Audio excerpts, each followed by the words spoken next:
Good evening and welcome to tonight's driver's ed class. We'll wait a few moments for people to sign in. I'll get out my phone and start to see people logging in.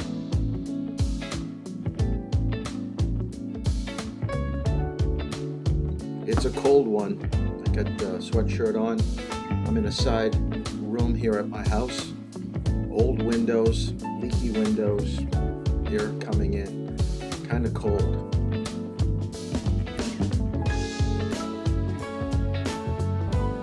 Hopefully everybody had a great day. Heading for the weekend. I'm sure you're excited.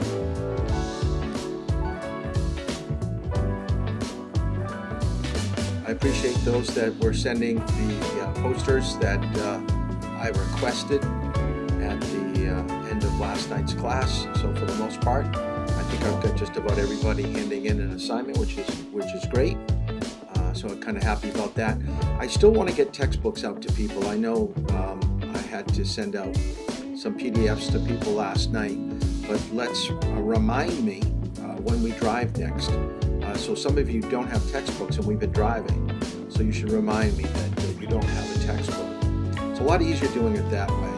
I don't know about you, but it's much easier, I think, to process information when you're turning pages, the physical pages, rather than to be scrolling with your finger.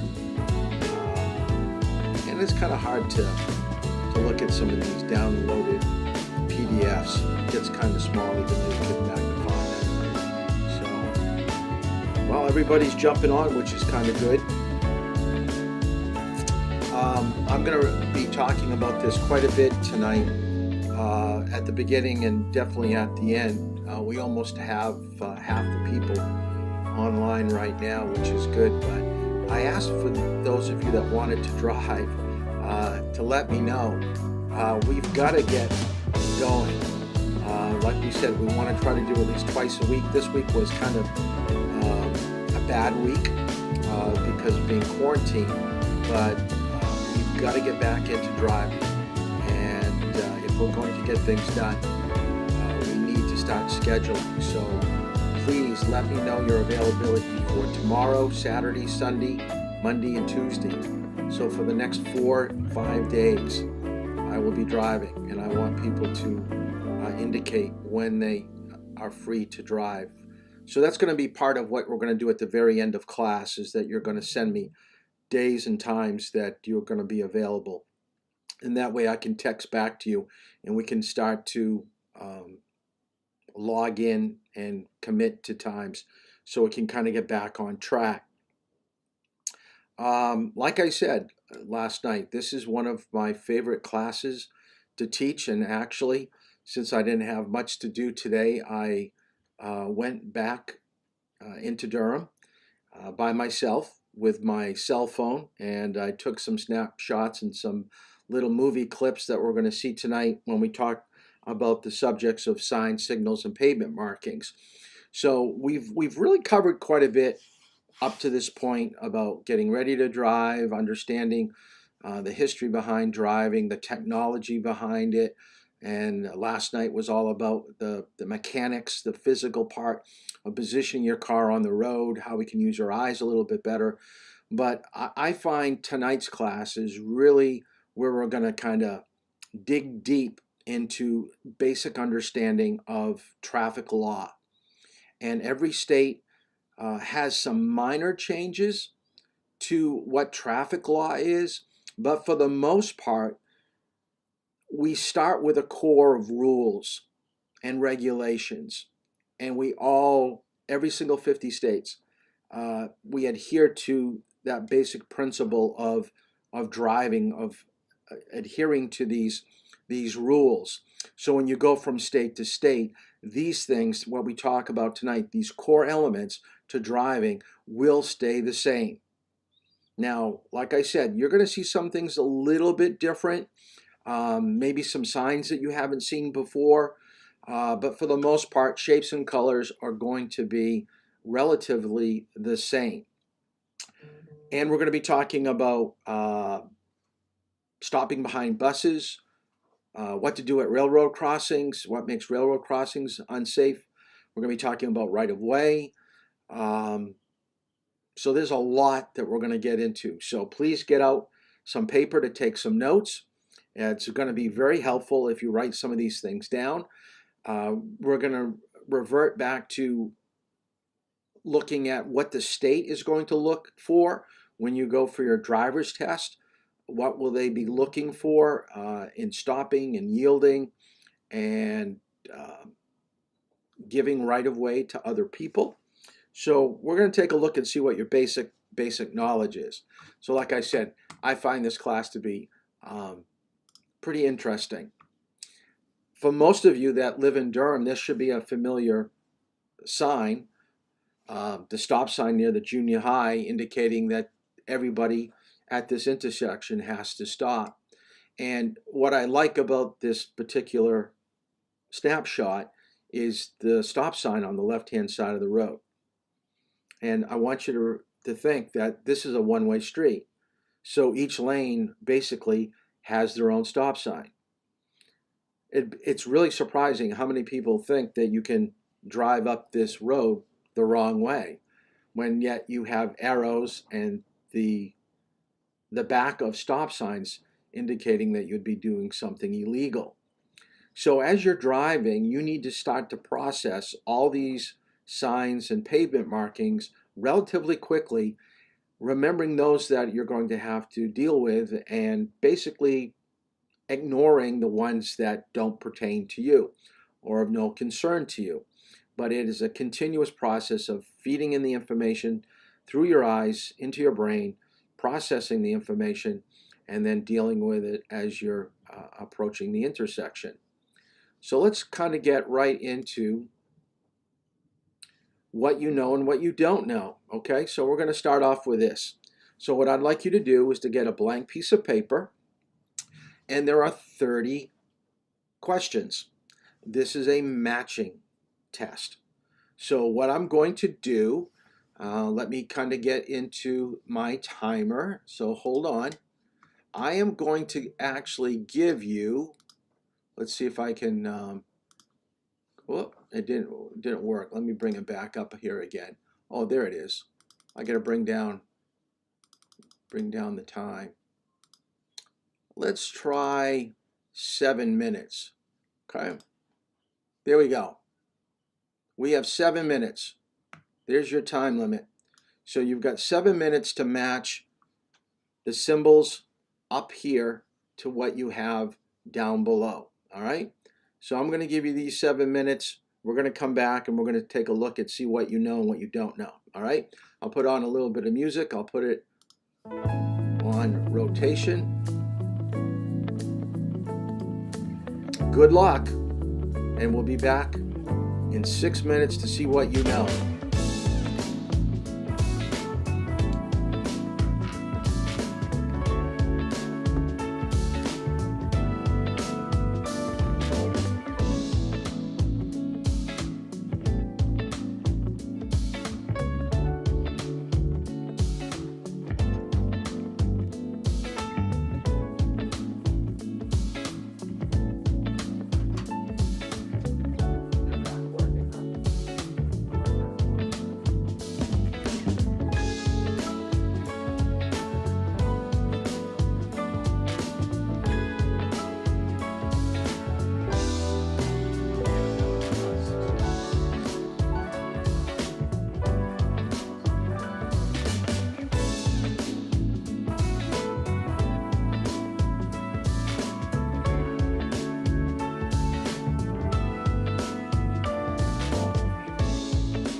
Okay, you have about 30 seconds left.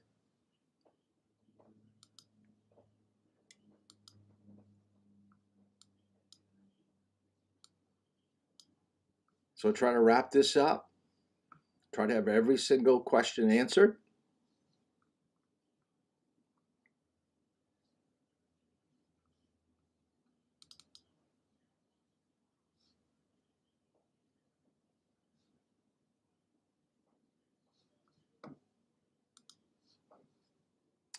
Okay. Okay, let's see how you did. All right. So we're going to go through each answer. Now, when you take a look, remember on your driving test, you've got 40 questions, 10 will be with signs. So it's going to be something like this. I wouldn't say exactly. It will be multiple choice, of course. But anytime that you have the answers in front of you, so right now you have the answer to every single question. So it isn't a matter you're grabbing it out of thin air. It is there. So it's the process of elimination. So let's take a look before we go through the answers. What you should have done is you should have looked at all these symbols and said, okay, I've got to match these symbols to the meanings down below. Let me take a look at these symbols. Well, I know that A, C, E, G, and I only have one meaning. I can only use those signs once.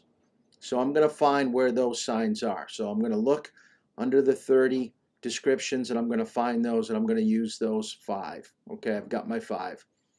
Now I'm going to look at D and F. Different shapes, but they're the same color. Orange, I know, deals with construction. So let me look down below and let me figure out how many of these have to do with construction. Okay, I've got all my construction ones done now. The rest of your test was between two signs, between B and H. This is a simple quiz. This was really easy. Now, if we did our reading, or if you just basically know that a yellow sign warns us of what is happening up ahead, or could happen up ahead. H, anytime that you see a white sign, it has to do with regulation or a law. I get the rest of my answers. I should ace this quiz. This is really easy. So let's see what we've got for answers. I'm going to go through this real quick. And when we're done, I want you to text me how many you had wrong, okay? So you need to text me how many you had wrong. Be honest. I could care less. Put it this way. Every class that I teach, at least half of my class, if not more, get between 15 and 20 wrong. So I'd be really surprised if you did much better than my other classes. So be honest, okay? So 1, of course, 35 miles per hour is H. 2, which is bump, is B. Dead end is a warning, so that's B. 4, detour is D. 5, detour 1,000 feet, so that deals with construction. That's F. 6, divided highway ends is B. 7, do not enter is G. 8, do not pass is H. That's a law. You see that near bridges. 9, end of construction is F. 10, flagman 500 feet is D. 11, hill is B. 12, left turn is H. 13, no parking anytime is H. 14, no passing zone is C. 15, no turn on red is H. 16, no U-turn, that's a law, that's H. You see that in intersections, they don't want you to turn in the middle of an intersection. Pass with care, that's a tough one, that is H. 18, road machinery, we know that's construction, so that's D. 19, road narrows is B. 20, slippery when wet is B, that's a warning. 21, soft shoulder is B. 22, speed limit 35 is H, that's a law. Now, if anybody got 23 wrong, I feel really bad for you. A, 24, stop ahead is B. 25, stop for school bus is B. 26, stop here on red is H. 27, truck route is H. 28, two-way traffic is B. 29, wrong way is I. And 30 is yield. All right. So what I'd like you to do right now is to text me how many you got wrong, because the reason why I give this to you and why we just did it real quick here online, because a lot of you haven't been sending me your answers to your questions to your reading. So I've got to find a way that I can collect information that you're actually doing what you're supposed to do. So we're going to have to work on that this weekend. I'm going to have to tweak things a little bit because it's just not working. I'm not getting everybody to comply with getting work into me. Some of you are doing well. I'm not going to, make a blanket statement. So text me what you had right or how many you had wrong. I'm sorry. I want to know how many you had wrong. So I want to see my phone lit up with how many that you got wrong on the quizzes. But as I said earlier, most people do fairly poorly. This is to let you know that you don't know as much as you think you know. So don't get too confident coming into my midterm or final or even going for your state exam. You've got to study. You've got to understand. You've got to really take a logical look at how you're going to approach deciphering what the information is out there on the road. And remember, you're not going to have someone next to you giving you all this information. So let's kind of get right into the topic at heart. Now, this is a very confusing cluster of signs. It's a whole lot of information going on. But as I mentioned earlier, it's a white sign, so we know that these are laws. I don't think that you'd be able to read this while you're moving. This would be for somebody that was looking for a place to park. They probably pulled over to the side of the road. They may even be in a parking spot at this point. But you can see it's very, very complicated. No parking anytime to the left. If you park to the right, it's 15 minutes, but only between 6 and 6. And down at the bottom, you can only park on this side of the street on the 2nd and the 4th of the Tuesday of the month between 12:01 and 7 a.m. It's so confusing. So read, read, read. Okay? Don't assume anything when it comes to driving. Because if you do something wrong, like we said, you're going to get a ticket. So what I want you to write down in your notes, and this is what we're going to try to do tonight, is to break down the components to signs, signals, and pavement markings to make it extremely simple for you to remember and for you to utilize this when you're out with driving. So all signs can be broken up into 4 categories. All right, so I want you to write down color. There are only 7 colors that we use for signs. You should memorize every single color. We're going to go through every one tonight. Shapes, we have multiple shapes, but we're going to only key on the ones that are more relevant to this area, ones that you would more than likely see when you're driving. But in responsible driving especially, they do a better job of giving you a whole bunch of different shapes to take a look at. The manual is just silhouettes, kind of like what I just gave you, and they really don't go into great detail.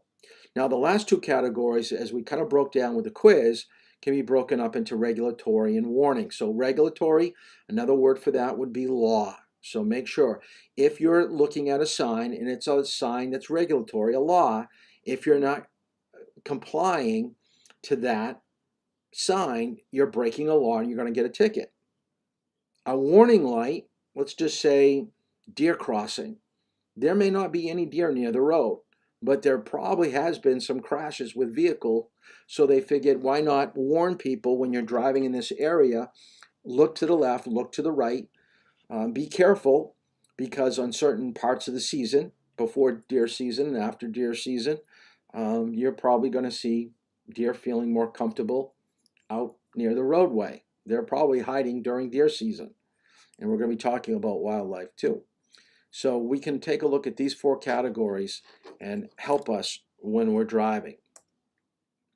Now, this is my old slide for red And with red signs, I'll just talk about this real quick and then I'll go into what I did today. Stop sign is our most common type of red sign, although do not enter and wrong way would still be classified as a red sign. Now, that is a picture of an off-ramp. So if you miss the first sign, the second sign should basically tell you that you're doing something wrong. Even if the signs weren't visible, let's just say snow was accumulating and sticking to the sign. The arrows, now maybe with snow on the ground, you're not going to see the arrows either. But any type of highway, okay, you've got to be on the right side of where the highway is. This is on the left side, so you would never go up on this side. But let me show you what I had done today, what I've done today. So I made a different little PowerPoint here to deal with stopping and yielding, because I find that when it comes to rules of the road, if we can just hone in on understanding stopping, where to stop, who's stopping, and who should be yielding, and what to do at certain yield signs, I think that's going to solve a lot, because I really see new drivers struggle with right of way, understanding, do I go, do I wait, who goes first. It can be confusing. So we're going to deal with the basic principles of what to do in these situations. And remember that a lot of people who have driver's license still don't understand what they should be doing. So it's hard for you to do what is correct when other people are making mistakes.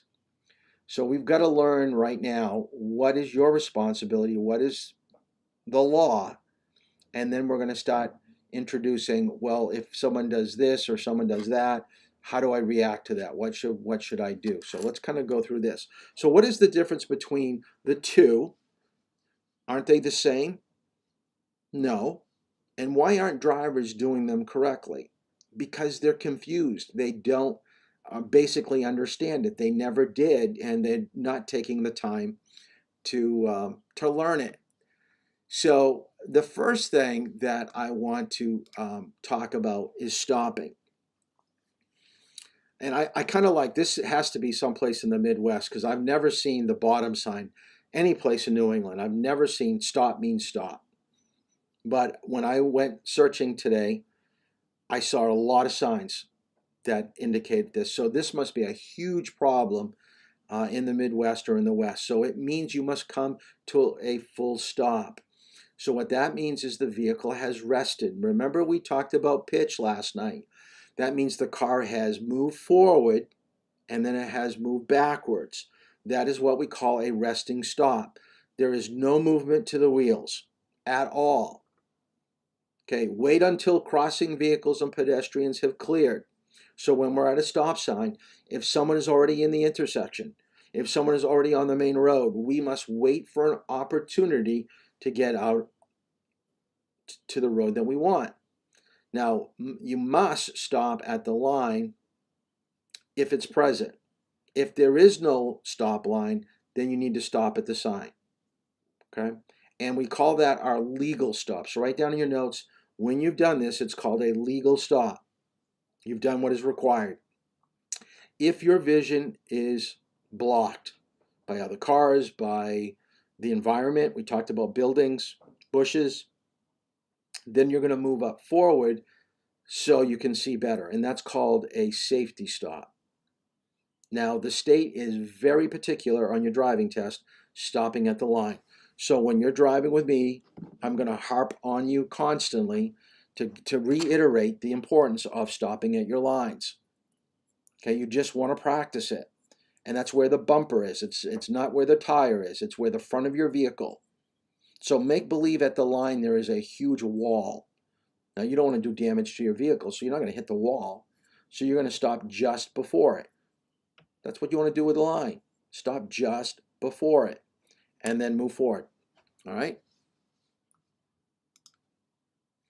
Now, at stop signs, as you approach, okay, there is going to usually be a little sign underneath that's going to give you an idea of who's coming from what direction and what they have for signs.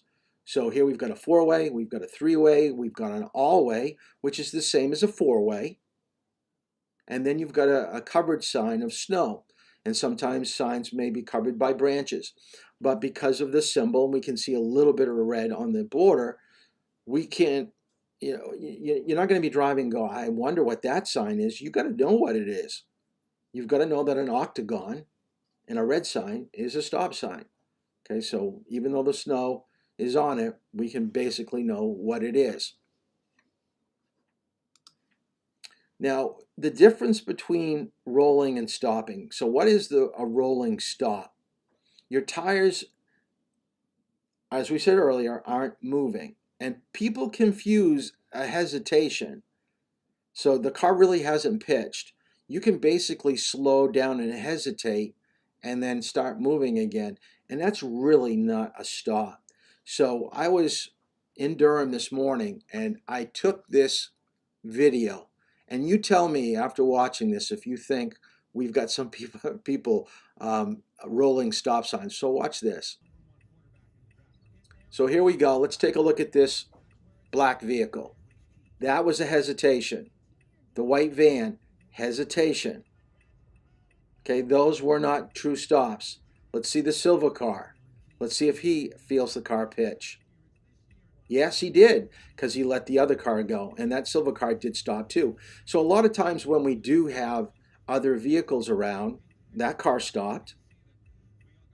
That truck did not really stop, and he wasn't at the stop line.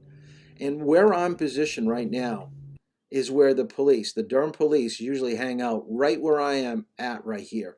Because off to the left, there's a hill to that fraternity that blocks my vehicle or blocks a police vehicle. So it's very easy from people coming from the left to basically roll through. Now, I want you to think about it. The difference between a rolling stop and a full stop is probably 2 seconds at best. Okay, it doesn't take much effort and much time to really do what you're supposed to do. But people get lazy. People do not think it's important. And before you know it, you've got some people that don't even bother to even slow down. We've almost been hit here so many times. So many times.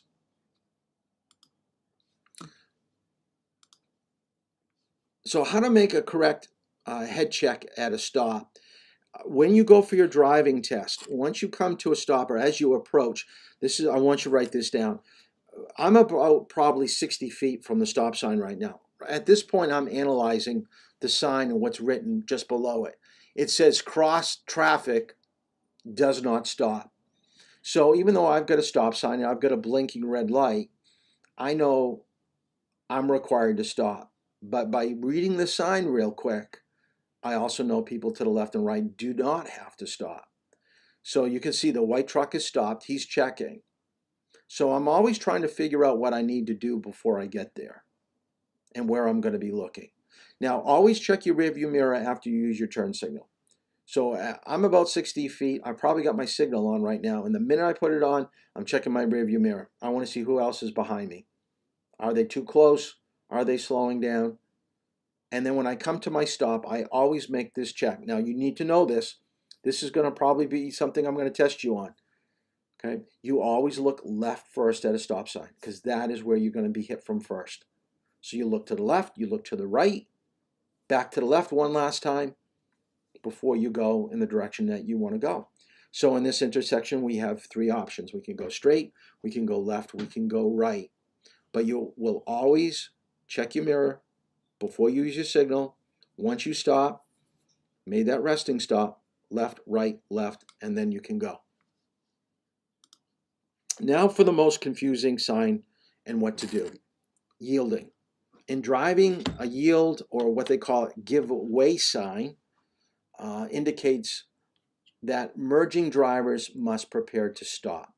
So if your lane is blending, so merging is blending with another road.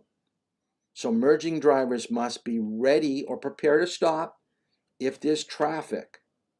If there's no traffic, you don't have to slow down very much. You can maintain a good speed for whatever is necessary for that turn or for that merge, and then you can continue on. So I always tell people, when you see a yield sign, what you should be thinking in your head is, do I need to wait? So the minute you look at the yield sign, look to the left and go, do I need to wait? Is there someone on the main road that I'm going to interfere with? If there is, then I'm going to stop and I'm going to wait, whether it be a car or a pedestrian. And then I take it from there.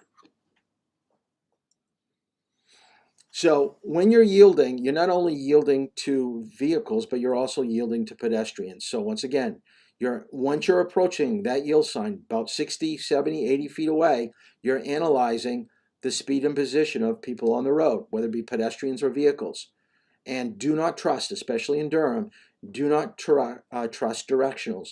Do not trust lack of directionals. So what you're looking at, is the car slowing down? Do they have a directional on? Do they seem to be looking at me like in a pedestrian? You've got to be processing all this information before you go. Let's take a look at some of these cars. And by the way, not very many people use their signal when they come down the hill here. So let's take a look at this gray vehicle. Okay, it looks like it's going straight. Now, the car down below, look, it is yielding to pedestrians, so they're doing right. Let's look at the truck. Okay, no signal. The truck coming down the hill, okay, waited for the pedestrians to cross, and now he's going to come out. He's got a trailer, so he thinks he can make it before the white car. The car coming down the hill, the van, did it before the red truck because he knew it had enough time.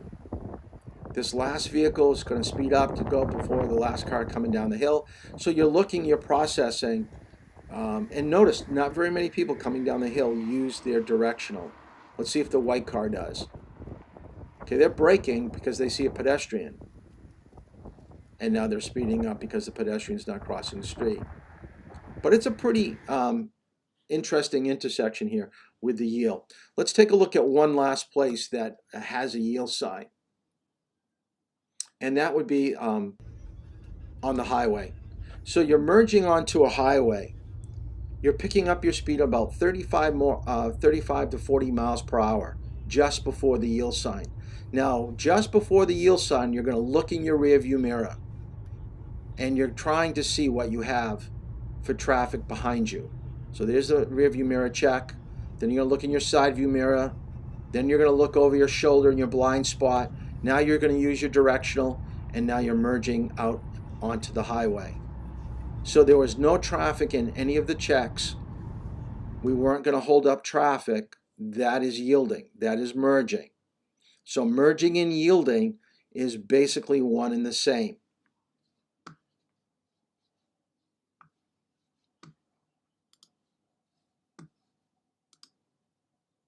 So on the highway, try to keep your speed, like I said, 35, 40 miles per hour. Just before the yield sign, you're making a rear view mirror check to see what you have behind you. Then you're checking your left side mirror. Is there anybody getting too close on the side of your vehicle? And lastly, you're making a blind spot check and continuing to bring up your speed to the flow of traffic with a directional, and then you're merging out. And we're going to talk about the highway the last week of class, because that's one of the last things that I do with you. But if you can't yield well in town, then we're not going to have a very good time at it on the highway.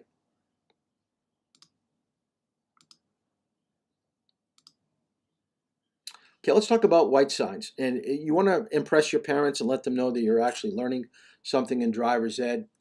Write this down. White sign can be broken down into 3 categories. So we already know that it deals with laws. So I took a picture of 3 different types of white signs.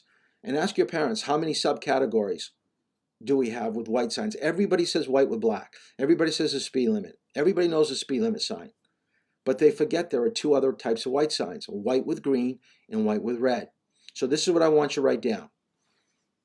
White with black tells you to do something. Think about it. I mean, if you see a speed limit sign, it says 35 miles per hour. They don't want you to go 30. They don't want you to go 32. Although, I mean, it's okay to go a little bit lower than the speed limit. But they really want you right at 35. I mean, that's the optimum. Everybody should be pretty close to that speed. I should have said that nobody wants you going, 17. No one wants you going, 52. Okay, that's too wide of a fluctuation. Now, white with red is telling you not to do something. So this is no parking between the signs. And then you have white with green. White with green deals with guidance. It's guiding you to what is legal. And if you don't adhere to what is on the sign, then it becomes a ticketable offense. So here you can park for 2 hours between 8 and 5, Monday through Friday. If you park 3 hours during that period, you get a ticket. Saturday, Sunday, you could park all day. You're going to be fine.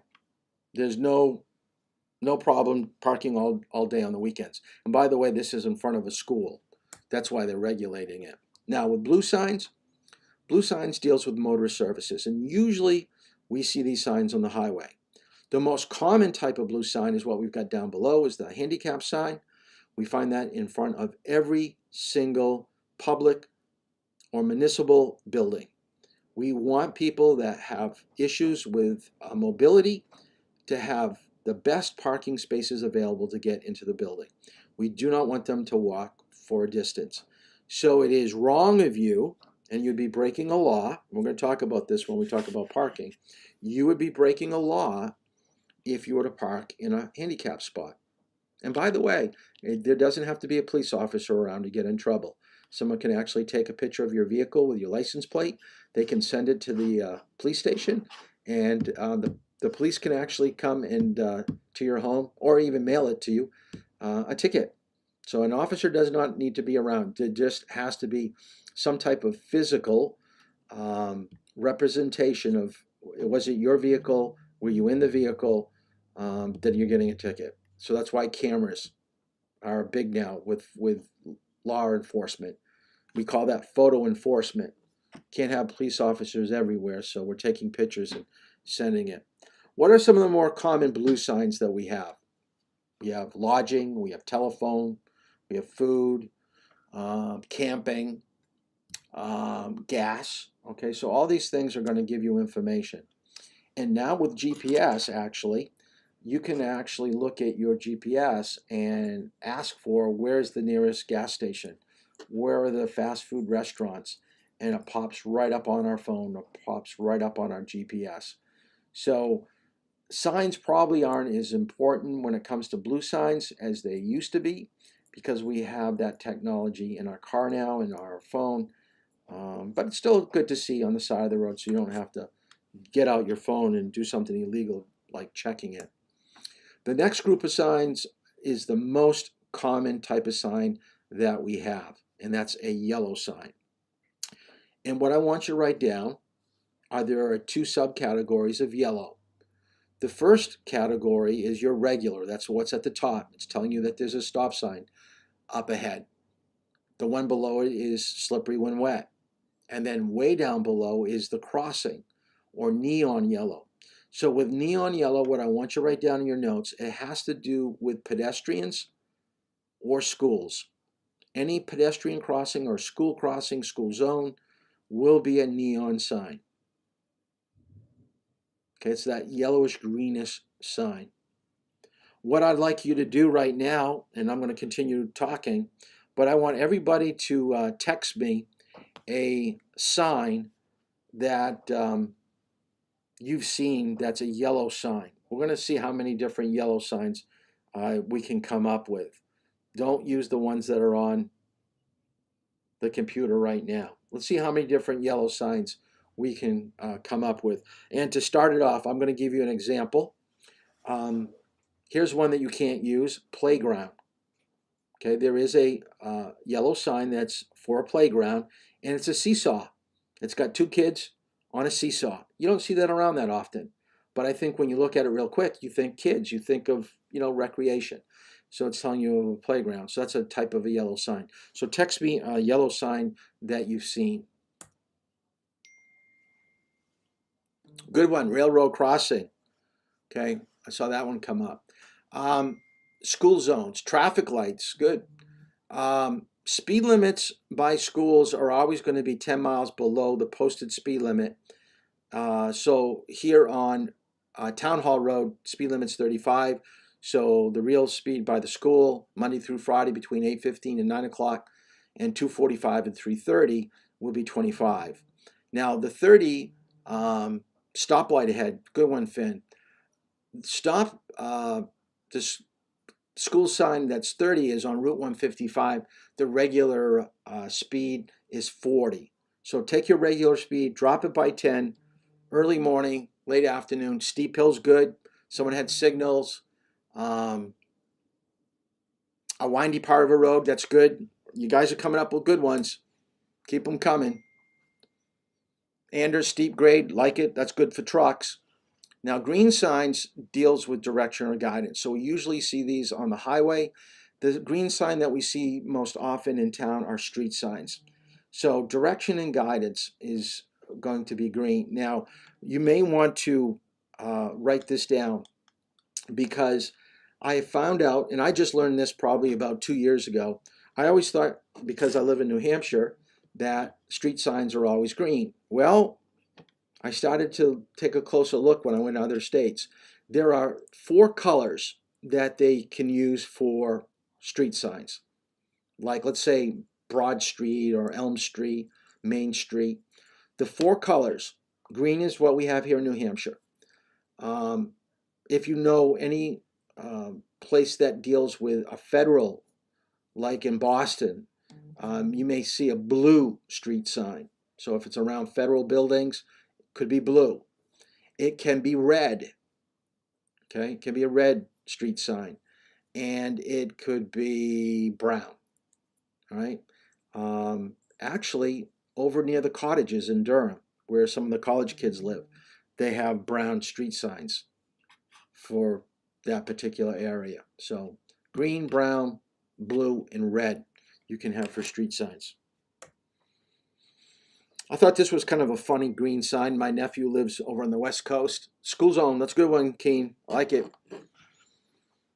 If you were on Route 20, 20 goes from Oregon all the way to Massachusetts. If you stayed on Route 20, it would take you all the way across America. That road is 3,365 miles long. That's incredible. That's incredible that you're going to take. It's almost like you've probably heard the song of Route 66. That starts in the Midwest and then goes out to the West Coast. It doesn't go from coast to coast. But I thought that was kind of funny to know that a road's going 3,365 miles.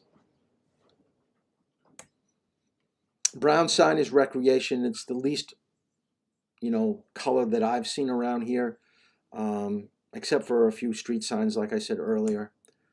Orange, construction. We have construction all the time. When I was driving in Durham today, they were doing some line work up on Main Street. So you're going to see this a lot. So just obey the rules. Go much slower.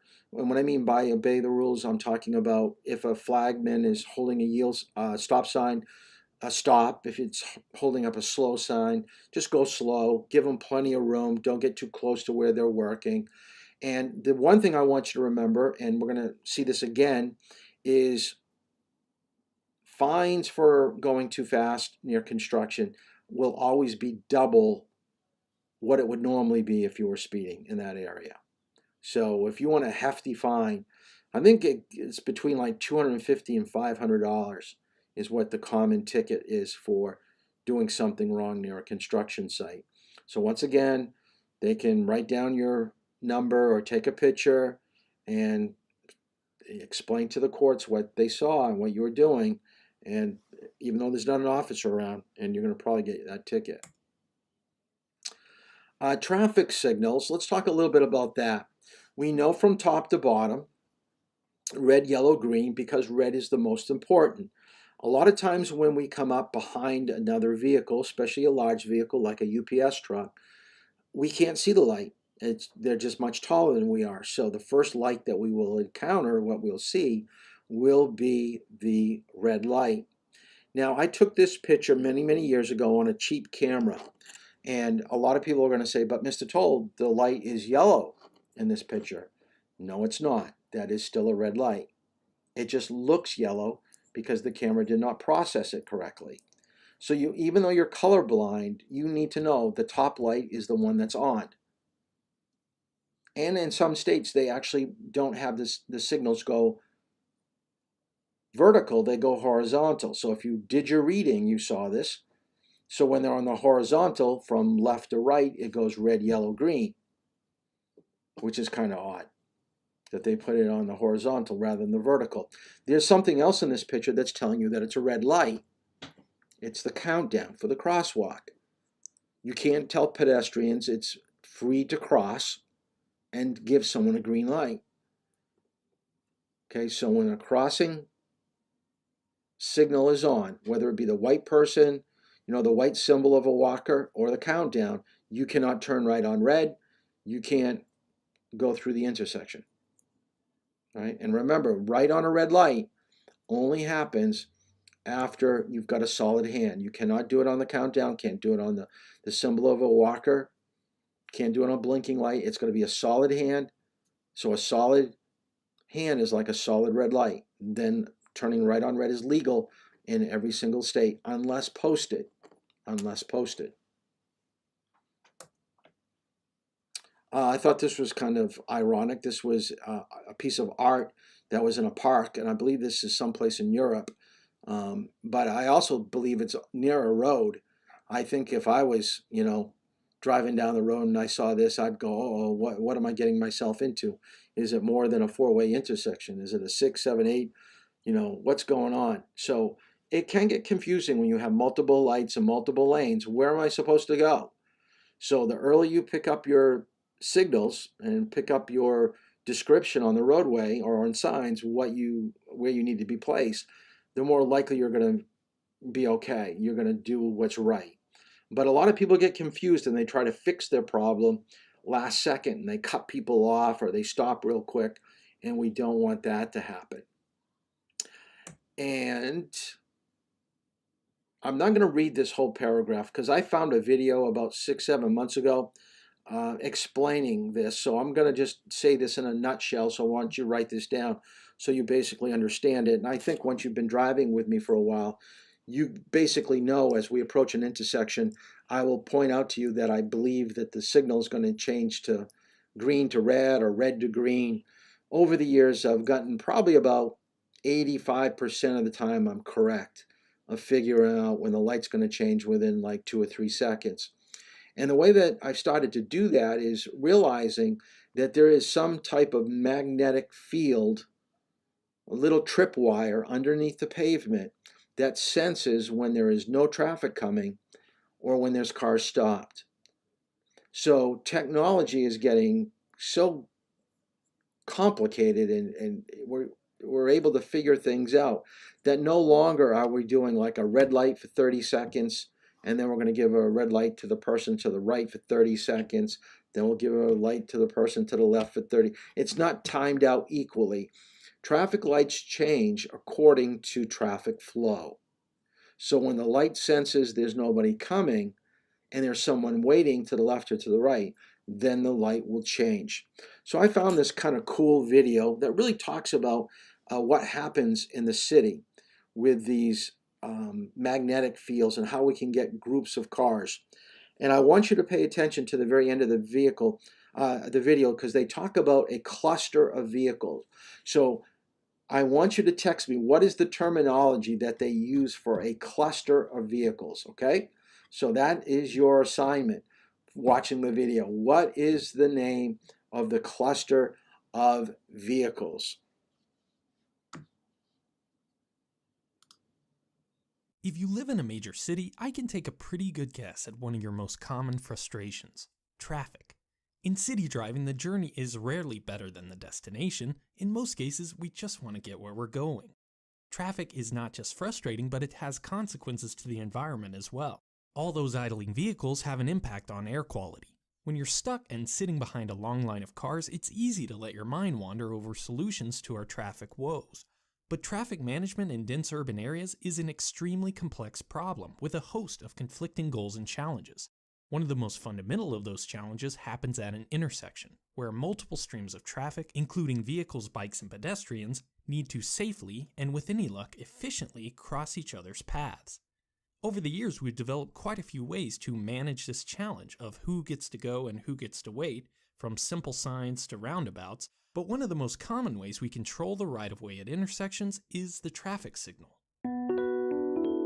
I'm Grady, and this is Public Works, my video series on infrastructure and the human-made world around us.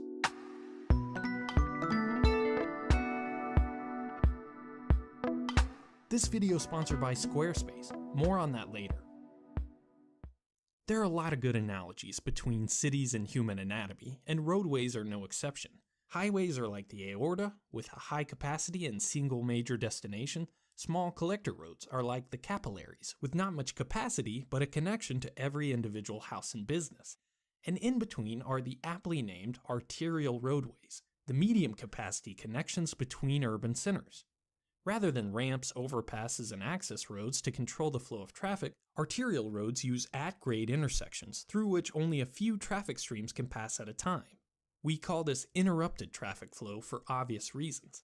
In most cases, these intersections are the limit to the maximum throughput of the roadway. In other words, increasing the number of lanes or speed limit won't have any effect on the overall capacity of the road. The only way to increase the number of vehicles that safely travel from point A to B is to increase the efficiency of the intersection. In addition, these intersections are where a vast majority of accidents occur. For these reasons, traffic engineers put a lot of thought and analysis into the design of intersections and how to make them as safe and efficient as possible. Controlling the flow of traffic through an intersection, otherwise known as assigning right-of-way, is an enormous challenge and almost always requires a compromise of numerous conflicting considerations, including space, cost, approach speed, cycle time, sight distance, types and volumes of traffic, and human factors like habits, expectations, and reaction times. Intersections also need to be rigidly standardized so that when you come to an unfamiliar one, you already know your role in the careful and chaotic dance of vehicles and pedestrians. From a throughput standpoint, the ideal intersection would cause no interruption to flow whatsoever, but you can't put a high-five interchange on every city block. On the other hand, simple signs are cost-effective and don't require any extra space, but they can't handle a lot of volume because they create an interruption for every single vehicle passing through the intersection. You can see why traffic signals are so popular. They aren't a panacea for all traffic problems, but they do offer a very nice balance of the considerations we discussed before. Relatively low cost, minimal space requirements, and the ability to handle large volumes of traffic with only some interruption. In their simplest form, traffic signals are a set of 3 lights facing each lane of an intersection.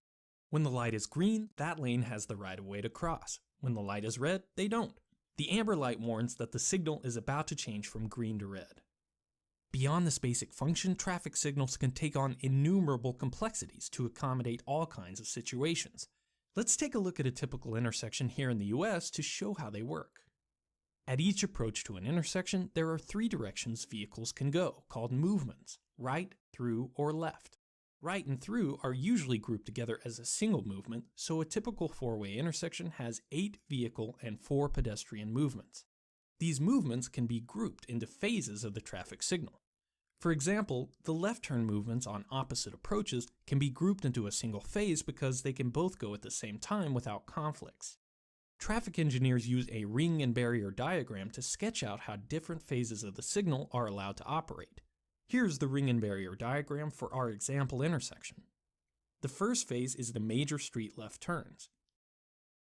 Then the major street vehicle and pedestrian through movements. A barrier to clear the intersection. The minor street left turns. The minor street vehicle and pedestrian through movements. And finally, another barrier before the cycle starts again. Hi, I'm Rex Moore with the Motley Fool in front of BMW's self-driving exhibit. There are an endless variety of phasing arrangements that traffic engineers use to accommodate various intersection configurations and traffic volumes for each movement. Even the simple decision of whether to use protected or unprotected left turns takes a significant amount of analysis and consideration. Another important decision is how long each sequence of a phase should last. Ideally, a green light should last at least long enough to clear the queue that built up during the red light. This isn't always possible, especially during peak times on busy intersections. In these cases where the intersection is saturated, The green light might be extended for each phase to minimize the startup and clearance times, which are periods when the intersection isn't being utilized to its maximum capacity. The amber light needs to last long enough for a driver to perceive the warning and decelerate their vehicle to a stop at a comfortable rate. 1 second for every 10 miles per hour or 16 kilometers per hour on the speed limit is a general rule of thumb. But traffic engineers also take into account the slope of the approach and other local considerations when setting the timing for yellow lights. In most places in North America, you're allowed to enter an intersection for the full duration of a yellow light, which means there needs to be a time when all phases have a red light to allow the intersection to clear. This clearance interval is usually about a second, but can be adjusted up or down based on speed limit and intersection size. So far, we've only been talking about signals on a set timing sequence, but most traffic signals these days are more sophisticated than that. Actuated signal control is the term we use for signals that can receive input from the outside and use that information to make decisions about light timing and sequence on the fly. These types of signals rely on data from traffic detection systems. These sensors can be embedded cameras or radars, but most commonly they're inductive loop sensors embedded into the road surface. They are essentially large metal detectors which simply measure whether or not a car or truck is present, sometimes to the annoyance of bicycles, scooters, and motorcycles that may be too small to trigger the loop. Whatever the type of sensor, they all feed data into an equipment cabinet located nearby. You've probably seen hundreds of these cabinets without realizing their purpose. Inside this cabinet is a traffic signal controller, essentially a simple computer that is programmed with specific logic to determine when and how long each light will last based on the information from the detectors.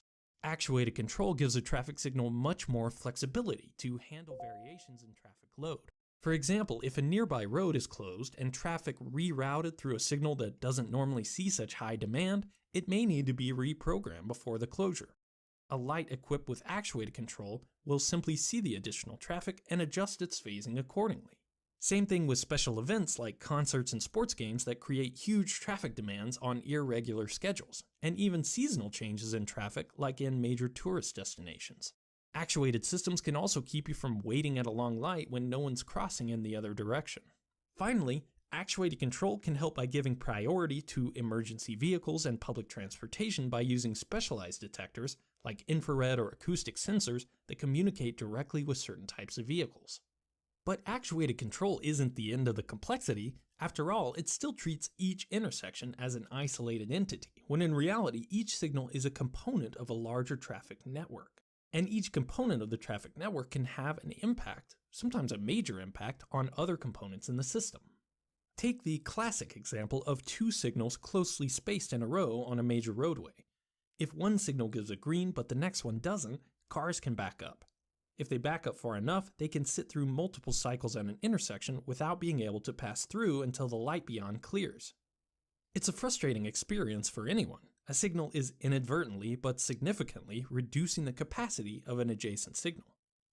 One solution to this problem is signal coordination, where lights can not only consider the traffic waiting at their intersection, but also the status of nearby signals. This is a very common configuration on long corridors with relatively minor but frequent cross streets. The signals on the major road are timed so that a large group of vehicles, called a platoon by traffic engineers, can make it all the way through the corridor without interruption. This type of signal coordination can significantly increase the volume of traffic that can pass through intersections, but it really only works on stretches of road that don't have other sources of traffic interruptions, like driveways and businesses. If the platoon can't stick together, the benefits of coordinating signals mostly gets lost. The obvious next step in efficiency is coordination of most or all the signals within a traffic network. This is the job of Adaptive Signal Control Technologies, or ASCT. In adaptive systems, rather than individual groups of lights, all the information from detectors is fed into a centralized system that can use advanced algorithms like machine learning to optimize traffic flow throughout the city.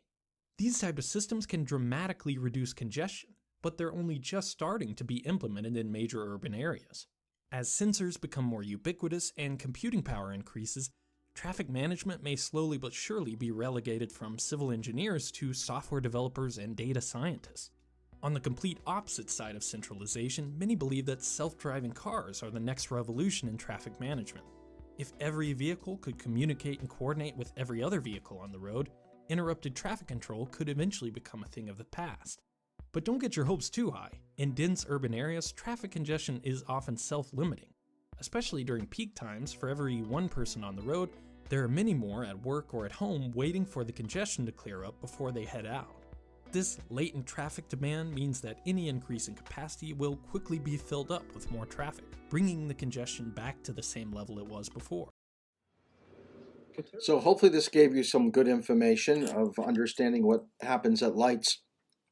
So hopefully everybody found what that term I was looking for at the end of the vehicle, the cluster of vehicles on a main road that are trying to get through numerous lights on the main street.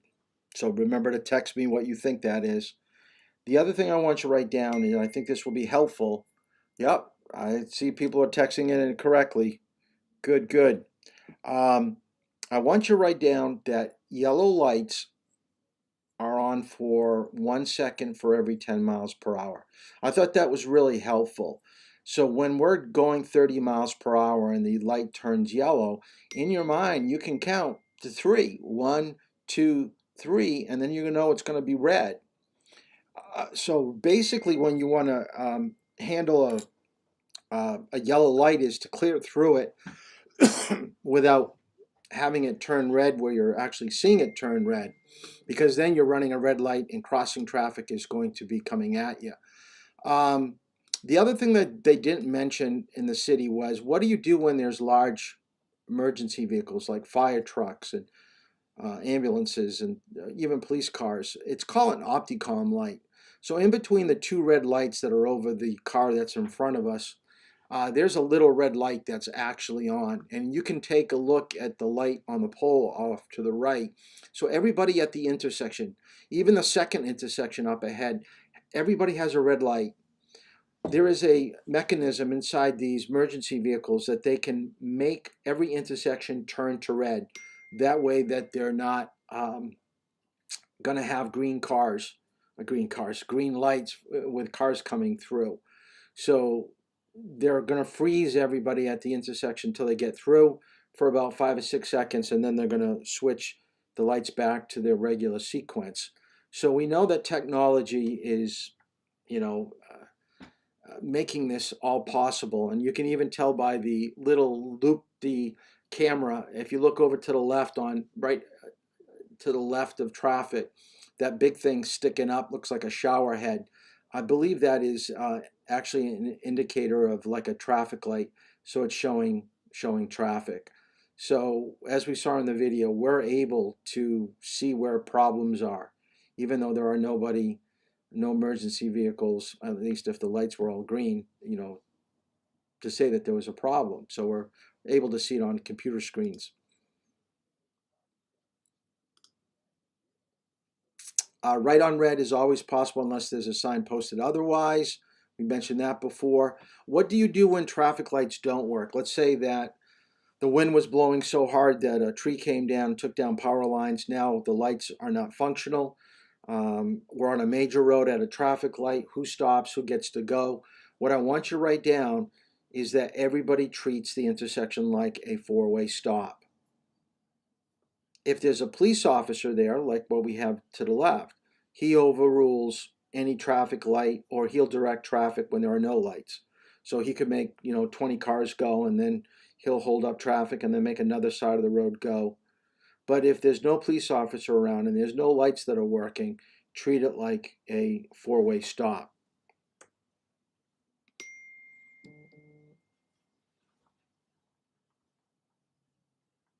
Yeah, someone just gave a good example with blood vessels. I didn't get to read the whole thing, but I get the gist of what you were trying to say. The other thing about a green light I want you to write down is that do not go through a green light if traffic is blocked in the middle. You do not want to hold up traffic. We call that gridlock. So there is a car carrier truck that is in the middle of the intersection, and he's holding up traffic. He's actually stuck. The bottom of his back of his vehicle is preventing the car or the carrier to move forward. So nobody in the lane that we're in right now is able to get through that traffic light. So when you come to a heavy intersection with traffic, stop at the crosswalk till there's a place for you to get all the way through the intersection. Do not stop in the middle, and do not stop on a crosswalk. Okay, you've got to give passage to pedestrians and to vehicles. Yellow, we're going to talk about a term that I refer to as the point of no return. And that is basically is that you're traveling towards a traffic light and turns yellow. And the first thing that comes across your mind is that I can't stop. So the point of no return is going to be based upon when you see that yellow light and the speed that you're going. So what I'd like you to do is to start to practice this with your parents and with me, is as you're approaching a green light, look to the side of the road and say to yourself, if I get to that telephone pole and the light turns yellow, I'm going to go. I've already made up my mind. That telephone pole is within 90 feet. I'm going around 30 miles per hour. I'm going to clear through the yellow light at that point. If I'm in front of the telephone pole, then I'm going to probably have enough time to stop, so I'm going to stop. So the light turns, you're in front of the pole, you've already made up your mind, you go right to the brake. A lot of times what people will do is when the light turns yellow, they hesitate, they freeze. They look at their parents or they look at me and they go, what should I do? And while you're asking me that question and I need to respond to you, we're getting closer and closer and there's no decision being made. So the point of no return is to give yourself a clear decision without any second guesswork and living with it, all right? And living with it. But it's all based upon your speed, your stopping distance, what you're able to do with your tires and brakes. And also, you got to know what the car behind you is doing too. So you should always check your mirror, because the light turns yellow, you're thinking stop. The light turns yellow and the guy behind you is thinking, I'm going to go through. Well, he's going to run into the back of you then. So make sure that you're looking in your mirror when you're stopping, because sometimes it may be better to go through just as it's turning red. And by the way, there is a slight buffer before it turns green for the people that are crossing from the other side. So just kind of practice this with your parents, and we'll definitely, once you get around your fourth time of driving with me, we're going to move away from Durham and get into Dover more. And Dover's got so many traffic lights. So I like going down through the main strip of Dover, because it puts us in a situation where we're bound to encounter, lights changing on our lesson. Traffic lights with arrows. So green arrows are what we call protected turns. So if you've got a green arrow, that means you're the only one going in that direction. Anybody going to be going in the direction you're going will have to turn right on red, but they've got to yield to you anyways. If it is a red arrow, you've got to obey whatever the traffic sign is indicating. So in this scenario, it's a no turn on a red arrow. But normally, if we don't have that sign, and by the way, they've taken that sign down at this intersection. This intersection is in Dover. They've taken it down, so now it's legal to turn right on this red arrow. So look for signs. Now, when you turn right on red or red on a red arrow, you stop first, then you see if there's any signs around preventing you from doing it, and then you're looking for pedestrians and traffic. So you've got to do all three things. Stop, check for signs, look for other users. If everything looks good, then you can go. All right. Now, a left arrow, if it's solid, then you're going to stop. Now, you want to trick your parents? Ask them this question once we're done tonight. And ask your parents, when can you turn left on a red light? Your parents will probably go, what do you mean? You can't ever turn left on a red light. Oh, yes, you can. You can turn left on a red light if it's blinking, whether it be a blinking red arrow to the left or if it's just a regular circle ball red light. Okay, like at a four-way stop. You stop, check for traffic, then you go. So you can turn left on a red light. You can't turn left on a solid red light. So don't get tripped up on a test. And I'm going to show you some red light runners. And this is why you want to try to always handle the yellow light right, because people are getting so bad at gauging whether they should stop or not. The light is no longer yellow, almost red. It's red for like 3 to 4 seconds, and they're just whipping right through the intersection. So I'm going to show you a couple people. There's actually 10 scenarios here, so watch this.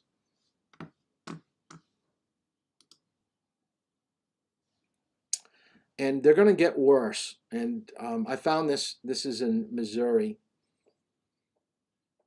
And we're going to count just to show you how many seconds elapses. So here we go. 1, 2, 3. And by the way, that's a display stop line. See that stop line way over there to the left? It's different than the ones to the right. That's because of large trucks making wide turns. So that was about 3 seconds. So let's take a look at the next one. Lights turning red right now. 1, 2, 3, 4 seconds. And look at the guy already had a green light. Okay, he almost got T-boned. This is why when you're the first vehicle going through a traffic intersection, you should hesitate and make a good check to the left. That's why you always make your checks to the left. Here comes another one. 1, 2, 3, same thing. The car started to move through on their green light without checking. Remember, you gotta see the vehicle and judge its speed. There is no guarantee that people are doing the right thing.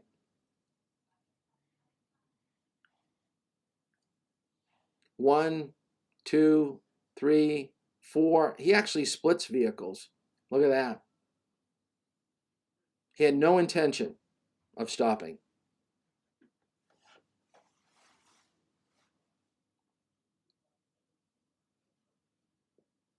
This guy gets past. Look at that. The U-Haul didn't want to hit the car, so he's going to run the red light. Way too fast, following way too close.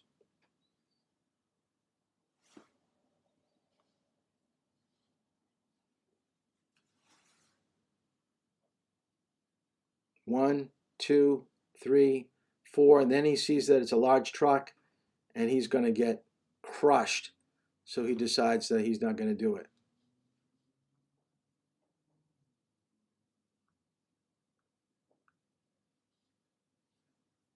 Here's another one.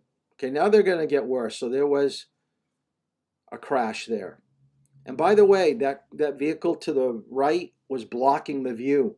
So when the car to the left was, to the right making a left turn, he didn't even see the car running the red light probably. Same thing here, the bus is blocking.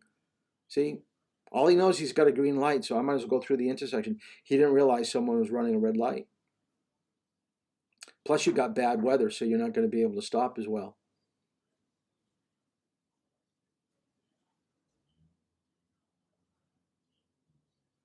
Now we hit a pedestrian. Look at that. Puts him right up in the air. Can you imagine? That pedestrian had a do not walk sign. And then the last one here is hitting a school bus. I don't think there's kids in the school bus, but so the light's green. The bus driver didn't check. Always, always check when you're the first one going through. And this is the worst of all of them. Not that there's a crash or anything, but this guy ran a red light like was red forever, ever. So watch, one car is going to stop in the right lane, and then there's going to be a car in the left lane. So there's the car stopping. Look at that guy. And we're going to see it from the different vantage point. We're going to see it from the other side of the road.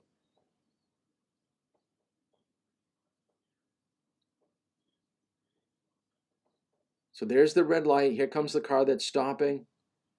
Now we've got a car coming up in the left lane, and he threads the needle, almost hitting the bus.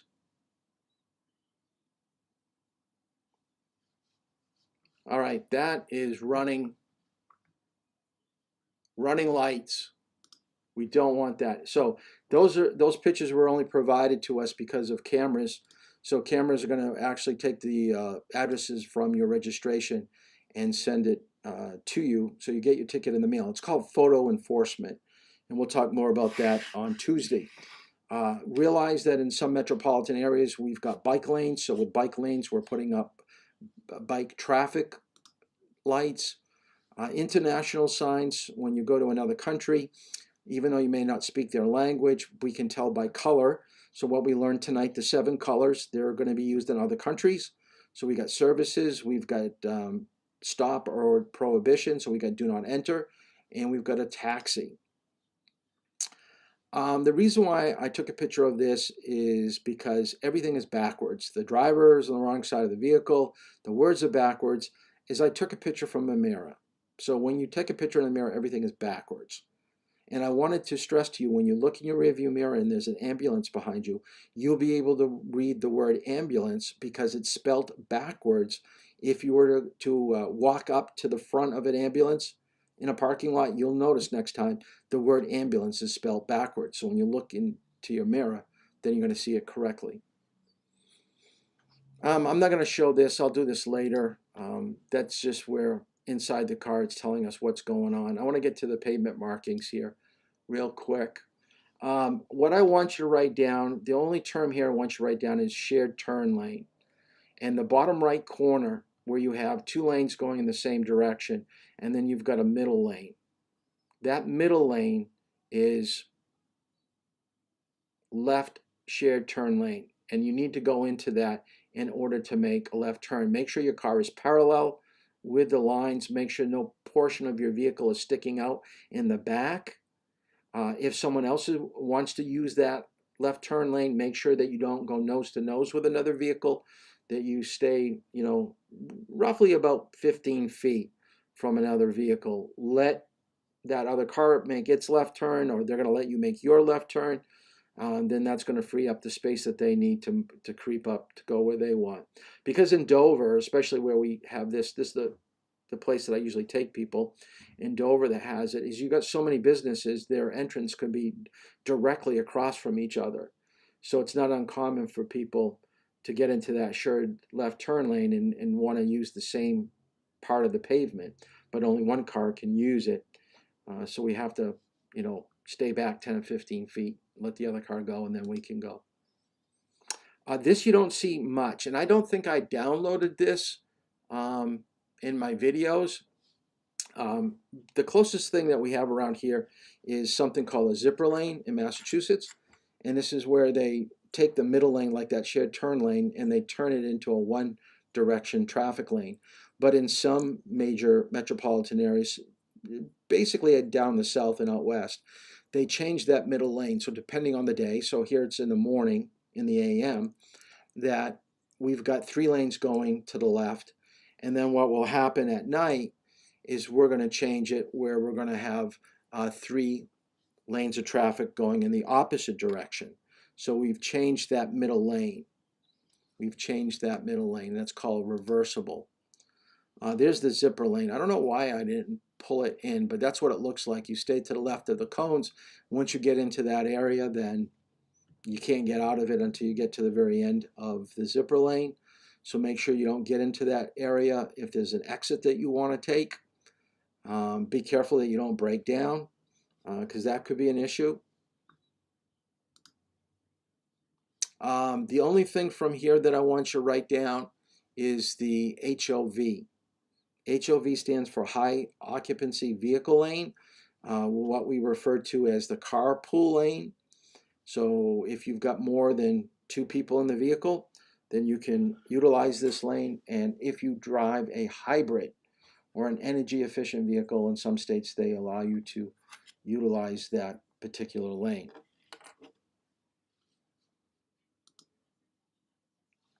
State routes are going to be even with first number, like 202, go through or around a city. A 3-digit state route, and this is from the manual, so you're going to have to look this up. A 3-digit state route like what we have in Durham, 108 and 155. So it has an odd first number. It goes through Durham or through Dover. But on interstates, we go by the first number. Odd numbers will take you north-south, and even numbers will take you east-west. So that's the first number. The interstate that we have around here that's really familiar is 95. We've got 93. We've got 91. We've got 89. So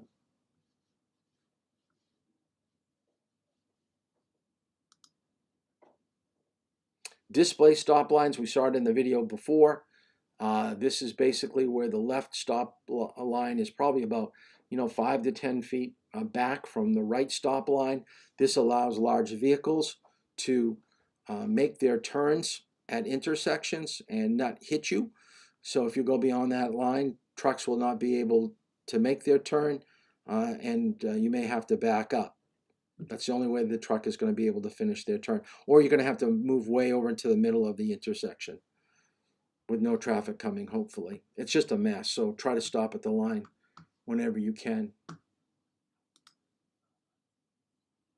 I thought this was funny. Here's a display stop line that we have in Durham. And notice in front of the motorcycle, we've got a state trooper that's doing it wrong. Look at the state troopers all the way past his stop line. Not just a foot. He's got his whole vehicle beyond the stop line. And notice the light is red. So it's not a green light that he's inching up for. Okay? So even police officers are human and they make mistakes. So he wasn't reading his signs or looking at his pavement markings. And I thought that was pretty funny. School bus safety, I want you to write down a few things here. Yellow lights come on first to give you a warning that the school bus is going to be stopping up ahead. So start looking for driveways or bus stops where kids are, accumulating, getting ready to get on. And in the afternoon, that's where they're going to be dropped off to. So the red lights are going to come on soon after the yellow lights. And by law, you need to stay back about 25 feet from the front and from the rear of the bus. And sometimes kids linger around a bus after they've been dropped off, so make sure they get well off the main part of the pavement. And don't drive. By the way, the fine for going by a school bus with its lights on is like $500. And the points, the demerit points that are on your license is the same as a DWI. So they're really frowning upon it. And bus drivers can report you. So it doesn't have to be like there's a police officer around. Here we are in, let's see if I've got it here. Here we are in Durham. So there's the flashing red lights. I'm with a student right now. And we're back more than 25 feet. So the minimum is 25. And I tell people, well, how do you know what 25 feet looks like?